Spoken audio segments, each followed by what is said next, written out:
आज दो बातें हुई। पहली बात यह हुई कि मैं अब तक अखबार का पत्रकार था, आज अचानक से मैं वीडियो वाला पत्रकार बन गया।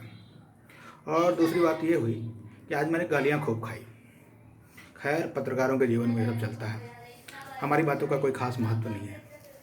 बड़ी बात यह है कि जो पिछले दिनों पाकिस्तान के साथ अपना विवाद चला था, काफ़ी तनाव हुए थे और पूरे देश में एक देश प्रेम की भावना जगी थी, जो वाजिब भी था।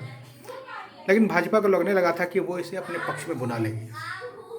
कई नेताओं ने ऐसे बयान भी दिए थे और लोग ओवर कॉन्फिडेंस से भरे हुए भी थे। लेकिन आज जो पटना में रैली हुई, उस रैली ने इस बात को सिरे से गलत साबित कर दिया। जो भीड़ मैंने अपने वीडियो में भी दिखाई है, दूसरे लोगों ने भी वीडियो में दिखाई है, तस्वीरें भी हैं, आप उनको देखिए, मेरे फेसबुक वाल पर भी चेक कीजिए। बहुत कम भीड़ थी और जो भीड़ थी वो बहुत मोदी जी को सुनने के लिए उत्सुक नहीं थी। आप याद कीजिएगा कि 2014 में जब चुनाव से पहले यहाँ रैली हुई थी, उस समय मोदी जी भाषण दे रहे थे और बम चल रहे थे।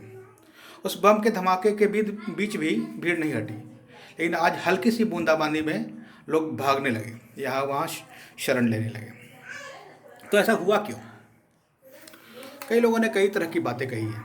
जैसे एक बड़ा मसला ये सामने आया है कि ये एनडीए की रैली थी और एनडीए में समन्वय की कमी है। कई लोग कह रहे हैं कि जदयू के लोग ज़्यादा जुटे थे और भाजपा ने इंटरेस्ट नहीं लिया। वहाँ मेरी बात एक खगड़िया से आए हुए भाजपा के बड़े नेता से हुई। खगड़िया के वो थे, उन्हें खगड़िया से ट्रेन से अपने भाजपा के समर्थकों को लाने का जिम्मा मिला था। भाजपा नहीं, एनडीए के उन लोगों ने, उसने बताया उन्होंने मुझे कि हम लोगों ने जब जदयू के लोगों से बातचीत की तो वो उन लोगों ने ट्रेन से चलने में कोई दिलचस्पी नहीं जताई। वो सब लोग फोर व्हीलर पर, नेताजी के दिए हुए फोर व्हीलर पर बैठ के चले आए और हम लोग खाली ट्रेन लेके आए। हमारे बीच कोऑर्डिनेशन की कमी तो है। ये बात कई बड़े पत्रकार भी पटना के कह रहे हैं कि कोऑर्डिनेशन की कमी इस रैली में रही, इसलिए यह दिक्कत नज़र आई।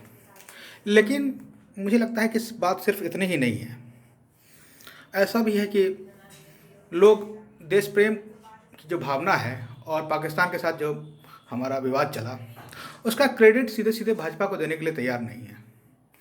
मैं पटना में पिछले एक हफ्ते से देख रहा हूँ लगातार, एक हफ्ते से नहीं, ज़्यादा दिन से ही।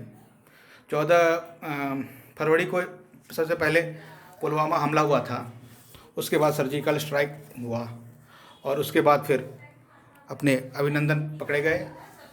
तो 14 फरवरी से ही देश प्रेम का ज्वार पूरे देश में है।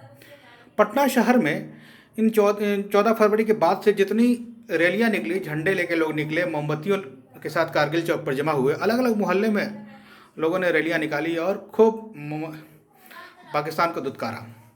अगर वे सारे लोग भी पटना की इस रैली में आ जाते तो गांधी मैदान भर जाता। लेकिन मैंने जो देखा कि गांधी मैदान में जो लोग आए हुए थे, सब के सब गाँव के लोग थे और नेताओं द्वारा अपने साथ लाए गए थे। सब अलग अलग नेताओं ने तो इस बार बड़ा कमाल किया था, अपनी अपनी टोपियां बनवा ली थी और अपने समर्थकों को अपनी टोपियां, अपने नाम की टोपियां पहना दी थी। तो सब लोग गांव से ही आए थे, शहर के लोग बहुत कम थे इस रैली में, उनकी दिलचस्पी नहीं थी। यानी जिन लोगों का देश प्रेम इस दौरान उमड़ा, वो मोदी जी को सुनने नहीं आए।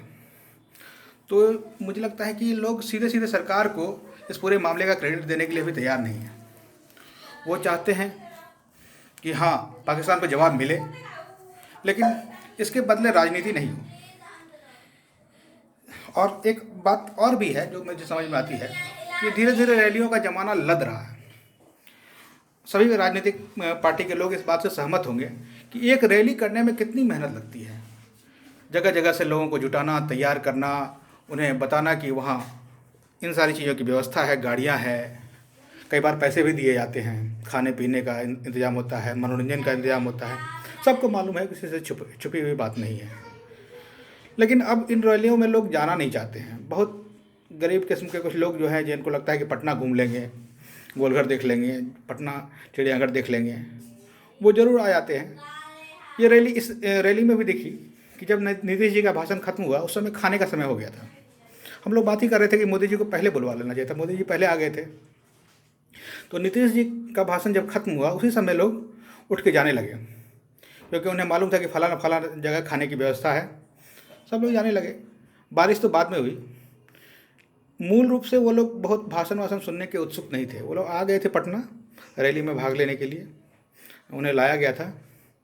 तो सभी दलों को सोचना चाहिए कि रैली करना और राज्य के कोने कोने से लोगों को गाड़ियों में भर कर लाना, घुमाना फिराना और इस बहाने शक्ति प्रदर्शन करना, क्या यही एक तरीका है या कोई और तरीका भी हो सकता है चुनाव प्रचार या अपने शक्ति प्रदर्शन का? ये सोचना चाहिए।